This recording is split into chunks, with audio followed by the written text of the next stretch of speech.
Hello guys, welcome back to my channel और welcome to my channel जो भी channel पे न्यू है। So welcome to the video. After long time मुझे लगा कि मैं एक कोई न्यू वीडियो पोस्ट कर रही हूँ। मतलब ऐसा नहीं बनाया नहीं थे, मैंने बनाए बट फॉर सम रीज़न वो पोस्ट नहीं कर पाई मैं। सो एनीवेज मैंने नहीं किया देखा जाएगा फिर आगे मैं पोस्ट करूँ। मैं कॉन्सर्ट ऑर्सर्स भी कुछ लाइक कॉन्सर्ट्स गई थी, वहाँ के वीडियो मैंने बनाए थे but then I ended up not posting them.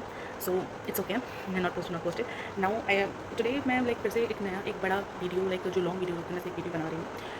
इस वीडियो का जो पूरा एक एम है वो फोकस करता है एक इन्फॉर्मेशन की तरफ। लाइक आपको कहीं ना कहीं ये वीडियो एक बेनिफिशियल या हेल्पफुल साबित होना चाहिए, which is my motto through this video. ये हेल्पफुल हो सकता है फैमिलीज़ के लिए, this can be helpful for mothers, क्योंकि बेबीज़ जब लाइक न्यूली बॉर्न बेबीज़ होते हैं या आगे जाके जो भी सीन रहता है बड़े होते हैं बच्चे, तो आपको कुछ चीज़ें बहुत ध्यान देनी होती हैं। And this is one of the thing जो कि अगर आप टाइम से पता कर लेते हैं कि आपके बच्चे को ये पर्टिकुलर चीज़ है कि नहीं, या कुछ ऐसा इशू वो बच्चा फेस कर रहा है कि नहीं, अगर आप ऑन टाइम पता कर लेते हैं तो it can be treated and the child can be cured. Like therapy दे सकते हैं, उसे पूरा सॉर्ट किया जा सकता है मामला। तो this is all dependent on you, किस टाइम पे आप उसको इंटरवेंशन, आप उसको आइडेंटिफाई करते हैं फिर उसका इंटरवेंशन करते हैं। So it is very important कि आप एक एक्टिव पेरेंट बन के रहें, एक एक्टिव फैमिली मेंबर बन के रहें। अगर आपकी फैमिली में ऐसा कोई सीन होता है तो so let me come to the point. ये वीडियो होने वाला है जिसमें मैं आपको कुछ साइंस और सिम्टम्स बताने वाली हूँ for the kids having autism. Autism आज के टाइम में बहुत ज़्यादा कॉमन हो रहा है, या मैं कह सकती हूँ मुझे जितना दिख रहा है कि थोड़ा सा केसेस ज़्यादा बढ़ गए हैं आफ्टर कोरोना टाइम में, बिफोर भी होते ही थे। Anyways one of the main reason मुझे ऐसा लगता है, जो मेरा पर्सनल ओपिनियन है, कि वो एक वर्किंग पेरेंट्स होना और बच्चों को प्रॉपर टाइम ना देना can be one of the big reasons. मतलब कुछ ऐसा मैं बहुत परफेक्टली या कुछ बिल्कुल वैसे भी मैं नहीं कह रही हूँ कि हाँ यही एक रीज़न है, but can be one of the reasons. किसी चीज़ के पीछे कॉजेज होते हैं या कुछ भी रहता है वो बहुत सारे होते हैं एक्चुअली। ऐसा नहीं होता कि एक पर्टिकुलर कॉज है इसी वजह से आपका बच्चा इस पर्टिकुलर प्रॉब्लम से सफ़र कर रहा है, नॉट सो जो बहुत सारे कॉजेज हो सकते हैं ना, उन कॉजेज को आपको खत्म करने पर फोकस करना चाहिए। You should try to give your child time, जो कि उस बच्चे को एक्चुअली नीड है। वो प्ले टाइम भी ज़रूरी है और बच्चों के साथ आपका वक्त भी ज़रूरी है और फैमिली मेम्बर्स का टाइम भी ज़रूरी है। So this all things play a very very important role. So आपको इस सब चीज़ों पर ध्यान देना बहुत ज़्यादा इंपॉर्टेंट होता है। सो अगर आप नहीं देंगे तो it ends up into the child getting into problematic situation. और अगर आप उस चीज़ को आइडेंटिफाई नहीं करेंगे सही टाइम पे, देन वो और ज़्यादा प्रॉब्लमेटिक सिचुएशन हो जाती है। सो आई प्रेफर कि आप इस वीडियो को पूरा देखें, सिम्टम साइंस प्रॉपरली नोट करें अगर आप नोट कर सकते हैं, और देखें कि आपके बच्चे में या आपकी फैमिली में ऐसे कोई भी है जिसके ये इशू है। इन केस ऐसा कुछ भी है, then immediate treatment, immediate cure आपको सीख करना चाहिए, जाके आपको दिखाना चाहिए। थेरेपी हो सके तो थेरेपी लेनी चाहिए। थेरेपी को एक बड़ा टाबू ना कंसिडर करें, कुछ इतनी बड़ी चीज़ नहीं होती। अगर आप सही टाइम पे थेरेपी को लेते हैं, आपको कहते हैं, तो आपको बच्चा सही हो सकता है, can lead a normal life. So yes, तो coming on to the points, मैंने लाइक पूरे साइंस सिम्टम्स करके पूरे लिखे हुए हैं अपने पास। एंड मैं आपको लाइक मेजरली क्या क्या पॉइंट्स हो सकते हैं, मेजरली क्या क्या चीज़ें हो सकती हैं जो कि आपको ध्यान में रखनी चाहिए कि हाँ ये चीज़ें हैं। अगर आपके बच्चे में ऐसे कोई सिम्टम्स हैं, ये सारे सिम्टम्स मोस्ट हैं, तो you should seek help and that will be really good अगर आप टाइम से हेल्प सीख कर लेते हैं। बिकॉज बच्चा बहुत बड़ा हो जाता है, then it becomes very difficult to cure it, difficult हो जाता है। अगर आप टाइम से ये चीज़ करते हैं तो it becomes very easy and simple for the parents as well as for the therapist. So I really recommend कि आप देखिए, नोट डाउन करें। ऐसा कुछ भी आपकी फैमिली में है, बच्चे हैं, so you should note down कि हाँ ये सब चीज़ें हैं, अगर मेरे बच्चे में हैं तो you should focus on this. Okay, so अगर आपका बच्चा बहुत ज़्यादा सोशली अनरिस्पॉन्सिव है, विच इज़ लाइक कि उसे सोशली घुलना मिलना बिल्कुल ही पसंद नहीं है, तो ये एक वन ऑफ द साइन हो सकता है for being an autistic child. एक ऑटिस्टिक बच्चे का कहीं ना कहीं ये फीचर होता है कि उसे सोशली मिलकर होना बिल्कुल पसंद नहीं होता, वो खुद की दुनिया में रहता है। सो अगर वो बिल्कुल ही पसंद नहीं करता दूसरे बच्चों के साथ खेलना है, दूसरे लोगों को ग्रीट करना, दूसरे लोगों से बात करना, तो this can be one of the feature. उसे अकेला रहना पसंद हो तो it can be one of the reason that one of the symptom, not reason but one of the symptom की उसे ऑटिज्म जैसी प्रॉब्लम हो सकती है।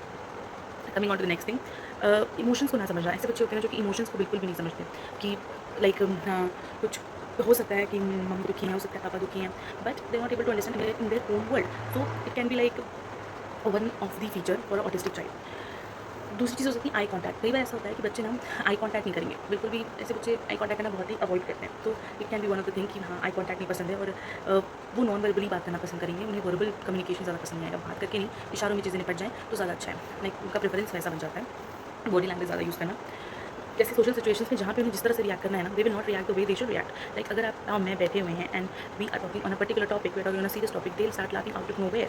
सो विच इज़ लाइक कि शायद यहाँ पे ज़रूरत नहीं थी, यहाँ पे हंसने की ज़रूरत नहीं थी, यहाँ पे रोने की ज़रूरत नहीं थी, but they not able to understand कि किस इमोशन को कहाँ पे शो करना है। So because of that they are just having this problem कि वो अपने इमोशंस को सही जगह पे शो नहीं कर पा रहे। तब जहाँ पे जो शो करना है, जो इमोशन होना चाहिए वो इमोशन नहीं है, and they showing any random emotion.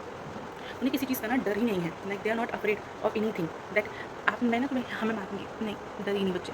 They are having that thing in their mind कि हाँ ठीक है, कर दो, क्या फर्क पड़ता है, that I don't care kind of behaviour उनका कहीं ना कहीं रहता है। खुद ही से कुछ भी बात करते रहेंगे, and they will just talk to themselves, अपने आप से बात करते रहेंगे, और दूसरों से बात करना उनका एक पॉइंट नहीं है, rather they will talk to themselves, they will prefer talking to themselves rather talking to other people and playing with them, they will prefer talking to themselves only. Now, what can be one of the thing is repetitive behaviors. Repetitive behaviors is also one of the sign or symptom for autistic child, क्योंकि like बहुत सारे, या तो वो repetitive इसलिए में हो सकता है कि बहुत ज़्यादा वो बोलने में रिपीटेटिव है, या तो क्लैपिंग ऑफ हैंड्स है, या तो वो कोई एक जगह देख रहा है तो वो देखता ही जा रहा है, सो एक वेकेंट स्टेयर है. This can be the symptoms for a particular autistic child. Self stimulatory behaviour one of the behaviour होते हैं ऑटिस्टिक बच्चों में, विच मीन्स खुद को स्टिमुलेट करते हैं किसी चीज़ के लिए, जैसे कि खुद को हिट कर रहे हैं या खुद को किसी वे में वो स्टिमुलेट करते हैं, किसी भी वे में सेल्फ स्टिमुलेटरी बिहेवियर्स उनमें देखने को मिलते हैं. वो हमेशा ना उनको रहता है कि ऐसे बच्चे जनरली आपको देखने को मिलेगा कि they will be like wanting to prefer the like they will be wanting to follow same routine which has been going on. उनको रूटीन की तरफ चेंज कराना कि हाँ अब हम रूटीन चेंज करेंगे, will do this from now, तो वो चीज़ उनके लिए बहुत डिफिकल्ट होगी. They will insist on sticking on to the same routine, same thing जो कि वो करते आ रहे हैं. उन्हें चेंज करने में कुछ ऐसा खास इंटरेस्ट आता नहीं है, और वो सेमनेस पे ही प्रेफर करते हैं और वो चेंजेस को रेजिस्ट करते हैं. They don't want the change to occur. कई बार बहुत रेस्टलेस और लाइक बहुत ज़्यादा अग्रेसिव हो सकते हैं, बहुत ज़्यादा अग्रेसिव हो रहे हैं, बहुत ज़्यादा रेस्टलेस हो रहे हैं, बहुत ज़्यादा ओवर सेंसिटिव टू समथिंग हो सकता है. कई बार ऑटिस्टिक बच्चों में हमें सेंसरी इशूज़ भी देखने को मिलते हैं, तो that can be also one of the things that you can see. Attention concentration बहुत कम होता है, विच इज़ लाइक वो किसी भी पर्टिकुलर चीज़ पर फोकस कर ही नहीं पाते हैं. They are not able to focus on a particular thing for a longer period of time. वो अपनी चीज़ पे ध्यान देने के बजाय उनका अटेंशन जो है वो इधर से उधर होने में लाइक ज़्यादा रहता है कि will shift from this to this to this to this like that. So this can be the one of the feature. Apart from that one of the features is like हो सकता है वो किसी particular एक चीज़ में बहुत ज़्यादा अच्छे हों. That is what special ability जो उन्हें देखने को मिल सकती है किसी भी चीज़ में. इट्स नॉट अबाउट लाइक पढ़ने में बहुत अच्छी है, कई बार म्यूजिक में बहुत अच्छी है, कई बार वो किसी पर्टिकुलर आर्ट में बहुत अच्छी है, पर एक पर्टिकुलर एबिलिटी उनकी बहुत अच्छी है. So this can be one of the thing. Apart from उनकी आदत होती है हर एक चीज़ को ना या तो बिल्कुल स्मेल करके खा रहे हैं, या बिल्कुल लाइक टच कर रहे हैं, हर चीज़ को फील कर रहे हैं, then only they are moving forward with that thing, can be one of the thing. And don't not respond promptly to some habit. मतलब बेसिकली आप ये समझिए कि चेंजेस को रिस्पॉन्ड करना उनके लिए बहुत ज़्यादा डिफिकल्ट होता है. सो ये मैंने आपको कि नहीं भी होगा, इसमें बहुत सारे ऐसे फीचर्स होंगे जो कि मैंने अभी नहीं बताया है, बट सोशली इंट्रोवर्ट होना, रिपीटेटिव बिहेवियर्स होना, आई कॉन्टैक्ट लैक करना, ये बहुत मेजर फीचर्स होते हैं जो कि आपको ASD किड में देखने को मिलते हैं. अपार्ट फ्रॉम दैट मैंने बहुत सारे फीचर्स आपको बताए हैं. इन केस आपको कभी भी लगता है कि आपके बच्चे में ऐसे कुछ फीचर्स देखने को दिख रहे हैं और लाइक ऑलमोस्ट सारी ही चीज़ें आपके बच्चे में हैं, तो you should seek the immediate help from the speech therapist I suggest, because in cases में आपको जनरली स्पीच थेरेपी की ही नीड होती है, जिससे बच्चा बहुत सारी चीज़ों में अपने आप को वापस स्पीच थेरेपी के उसमें करेक्ट कर सकता है, and they can get to a normal life. So yes, this video was for that particular information. मैंने कुछ पॉइंट्स यहाँ पे नोट करके रखे थे, थोड़ा बहुत मैं आपको अवेयर कराना चाहती थी. लोग सोचते हैं ना कि सब बहुत नॉर्मल है, चलता है तो होता रहता है, ऐसा कुछ भी नहीं है. आपके पास ट्रीटमेंट ऑप्शन अवेलेबल हैं. अगर आपको जो है सब चीज़ें अवेलेबल मिल रही हैं, then I will suggest you guys so go and take the treatment. जब उससे पहले कि वो चीज़ और ज़्यादा वर्स हो जाए और एज जिस पे आपको ट्रीटमेंट ले लेना चाहिए वो निकल जाए, उससे पहले अच्छा होगा कि आप ट्रीटमेंट तुरंत के तुरंत लें and get the thing done. और आप होम ट्रेनिंग लें, जो भी है, मतलब आपको थेरेपिस्ट से पता करना चाहिए कि आपको क्या क्या करने की ज़रूरत है, एंड गेट इट डन. आपको डिले नहीं करना चाहिए अगर कुछ भी ऐसा है. बहुत सारे डिसऑर्डर्स हैं जो कि मैं अपनी फील्ड में कहीं ना कहीं करती हूँ, और ऐसे इफ़ यू वांट मैं हर एक उसके फीचर्स और वो सब बताऊँगी आपको. अगर चाहते हैं you can just tell me, I will be telling you guys that what are the things जो कि आपको अपने बच्चों में और ध्यान देनी चाहिए. डिले, जब कई बार डिले होता है बच्चे के नॉर्मल बात करने में भी, और अभी बाकी के सेम एज के बच्चे बात कर रहे हैं, सेंटेंसेस में बात कर रहे हैं, बट यू आर थिंकिंग हाँ मेरे घर में तो लाइक सभी देर में बात करते हैं. This is not the reason at all. This is not the reason. Guys wake up. It is a wake up call video also कि आप लोग समझिए इस चीज़ को कि कई बार आपका एक पर्टिकुलर डिसीजन आपके बच्चे की लाइफ को डिस्ट्रॉय कर सकता है इन अ वे कि जो चीज़ सही टाइम पे क्योर हो सकती थी उसके आपकी पीरियड ऑफ डिसीजन की वजह से, आपकी थॉट प्रोसेस की वजह से वो खराब हो सकती है.